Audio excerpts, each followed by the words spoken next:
According to the Democratic Party, all that we are watching right now, the possibility of a massive war in the Middle East, a crashing stock market without extraneous rationale, cost of living up dramatically over the last 3 years. According to the Democratic Party, this is all good. See, they have to play this weird trick. And the weird trick is that Kamala Harris is both directly responsible for everything Joe Biden did, and also Joe Biden is very good at this. Joe Biden is like an amazing president, and Kamala Harris was part of that amazing presidency. So Nancy Pelosi over the weekend was out there suggesting that Joe Biden is such an amazing president, he should be on Mount Rushmore, which is weird since you kicked his ass off a cliff. I mean, unbelievable. She basically garroted that guy. She hung that dude from a crane. She's like, but he was an amazing gentleman. And he still continues. His corpse continues to do an amazing job. I mean, she's still got the knife. It's like fresh from his back and the blood is oozing off of it. And she's like, oh, but Julius Caesar was incredible and is incredible and should be on Mount Rushmore. Here's Nancy Pelosi really going for it here. Such a consequential president of the United States, a Mount Rushmore kind of president of the United States. Want to know what comes next? That he belongs up there on Mount Rushmore. Lincoln and Joe Biden. But you got Teddy Roosevelt up there, and he's wonderful. I don't say take him down, but you can add Biden.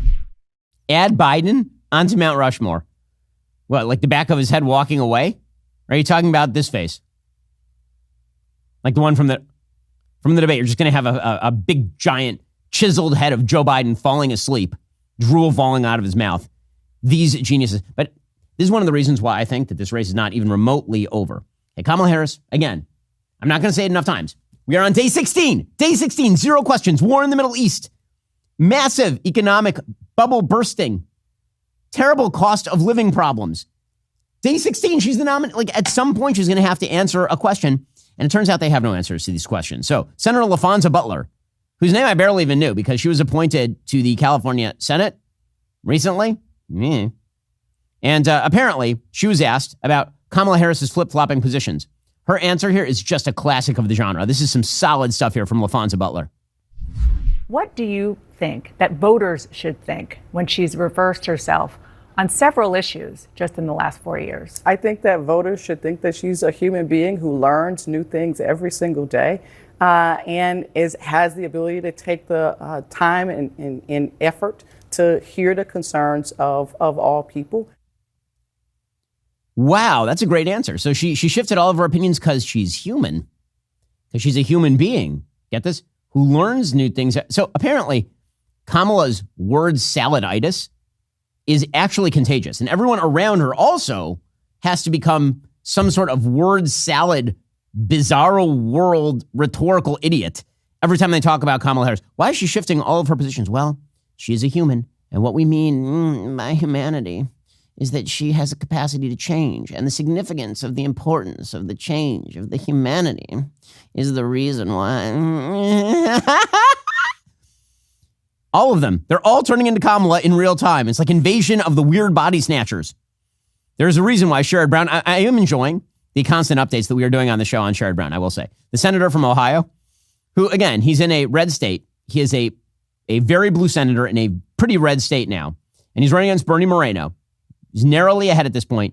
And he just, every time they ask him about Kamala Harris, he starts shrieking and runs through a wall, leaving a Sherrod Brown-shaped hole in the wall. So here he was on CNN, running directly away from Kamala Harris. You campaign with Kamala Harris if she comes here? I have not. I've got my own schedule. She's got her own schedule. I will focus on my race. My strategy is perhaps different from hers. So that's a no. By the way, that would be a no there from Sherrod Brown. I'm not going to be anywhere near her because then I'd have to give dumb answers like LaFonza Butler about humanity and change.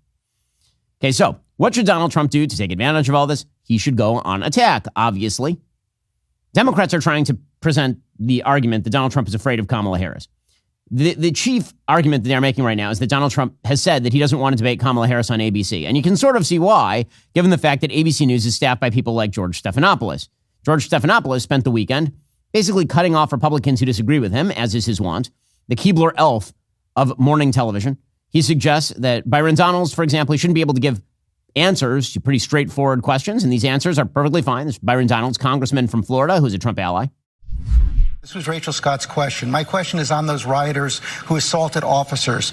Would you pardon those people? Oh, absolutely, I would. That's his words.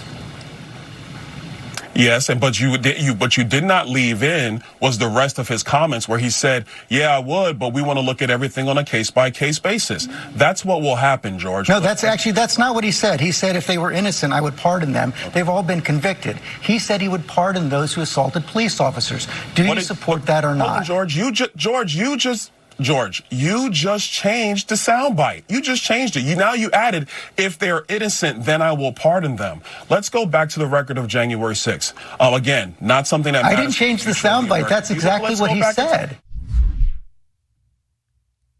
Okay, and then George Stephanopoulos cuts off Byron Donalds and says the interview is over. I can't imagine why Donald Trump doesn't really want to debate on ABC News. With that said, the Democratic talking point these days is that Trump is afraid of Kamala Harris. Here's James Carville trying to trot out this one.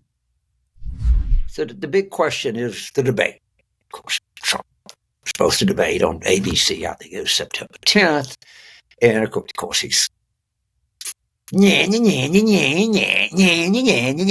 Trump is scared to debate a girl.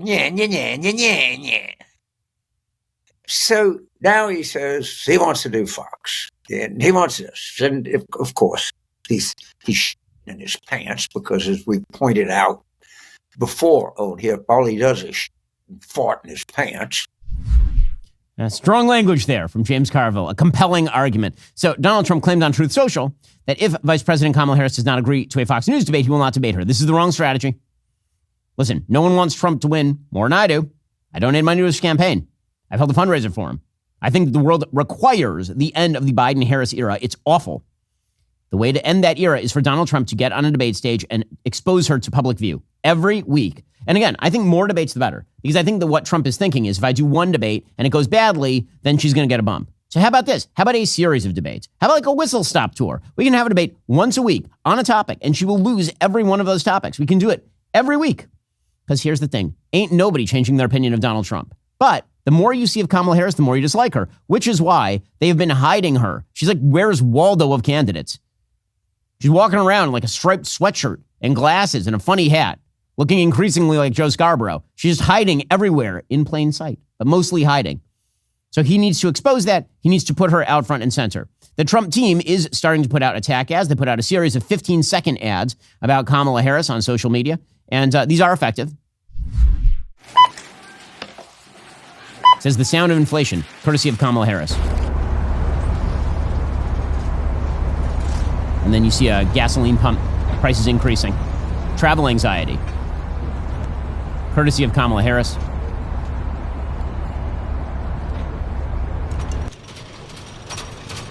Here you have, again, somebody pumping gas.